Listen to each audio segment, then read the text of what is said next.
ఒక ఎలుక 2 రోజుల నుండి ఆహారం దొరకక దానికోసం వెతుకుతూ ఒక పండితుని ఇంట్లోకి వచ్చింది. ఇల్లంతా తిరిగి ఒక బుట్టలో మొక్కజొన్న గింజలు ఉండటం గమనించింది. ఎంతో ఆకలిగా ఉన్న ఆ ఎలుక వాటిని చూడగానే దానికి నోట్లో నీరూరింది. వెంటనే బుట్టపైకి ఎక్కింది. కాని ఆ ఇంటివారు దానిపైన గట్టిగా ఒక మూత పెట్టారు.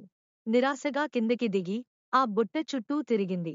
ఈలోగా దానికో ఆలోచన వచ్చింది. వెంటనే చకచక అది పట్టేంత రంధ్రాన్ని బుట్టకు చేసింది.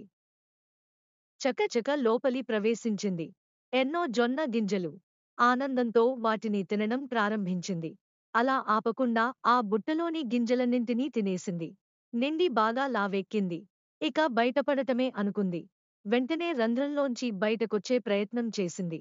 ఆ కన్నంలో దాని తల పడుతుందే తప్ప పొట్ట పట్టడం లేదు.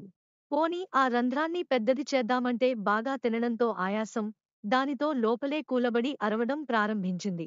ఈలోగా అటువైపు వెళుతున్న ఒక పందికొక్కు దాని అరుపులు విని ఆ వైపు వచ్చి బుట్టలో ఉన్న ఎలుకను చూచి ఏం జరిగింది అని అడిగింది. ఎలుక జరిగిందంతా చెప్పింది.